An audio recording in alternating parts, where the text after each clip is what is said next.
1 наурызда Қазақстан алғыс күнін атап өтеді. Бұл мерекені 2016 жылы тұңғыш президент бастамашылық еткен. Алғыс күні саяси репрессиялар және халықтар депортациясы жылдарында Қазақстанда түрлі этнос өкілдерін қалай қабылданғанын еске алады.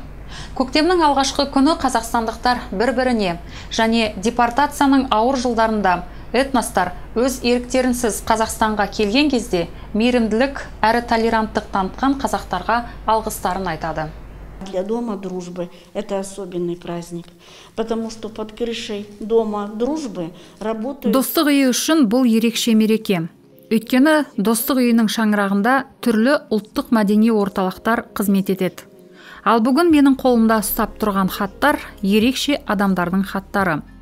Олар бастарынан ең үрейлі оқиғаны, отаннан айырылуды, жақын адамдармен айырылысуды, сынақтың ауыр жылдарын өткерген.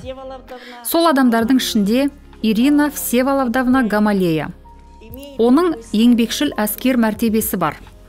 Бұл ең ауыр нысандарда ауыр еңбек атқарған көшкін немістер.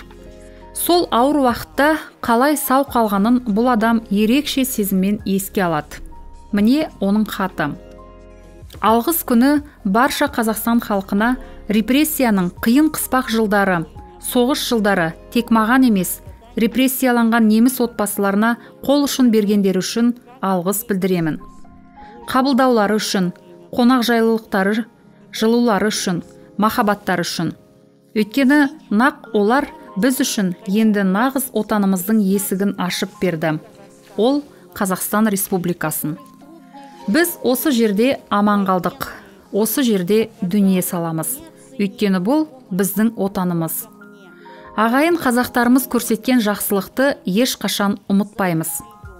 Сонымен қоса өз естелігін Мария Васильевна Дик қалдырған. Ол репрессияланған ата-анасының қыздары. Өз хатында былай жазған екен. Менің жақсы адамдарға жолым болды. Бала кезде біз түрлі ұлттардың отбасылары болып, бір көшеде тұрғанбыз. Қазақтар, орыстар, немістер, кәрістер. Және ойнап жүгіріп жүргенде кімнің ұлты қандай екенін білмегенбіз. Өйткені бір аулада бізге бауырсақтың дәмін татырса, басқасында шай берді, біреуі тең бөліп жеген печенье беретін. Бір сыныпта оқыдық, спортпен айналыстық, егінде тату жұмыс істедік.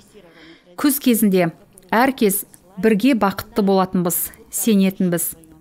Өйткені біз бір елдің балалары болдық. Мектептен соң институтта оқыдым. Бір бөлмеде неміс, орыс және екі хақас қыздары тұрдық. Бәріміз бір шәкіртақыға күн көрдік. Бір-бірімізге көмектестік. Апалы сіңлідей болып кеттік. Ал 1 қыркүйекте демалыстан кейін институтта кездескенде қалай қуанатынбыз. Жастық шақ бітпейтін сияқты болатын. Ал осы күнге дейін араласып келеміз. Әрине, барлығы тірі емес. Қалғандары достасып араласамыз. Институттан кейін де тағдыр тағы керемет адамдарды жолықтырды. Және тағы түрлі ұлт өкілдерін. Барлығы түсіністікпен, мейіріммен қарап, қалай дұрыс жұмыс істеуді үйретіп, өз кәсібіңді қалай жақсы білуді үйретті. Қасымда болғандарға алғыс білдіремін. Ең бастысы ұлт маңызды емес. Мен де барша Қазақстанға айтарым, бұл ең үздік отан.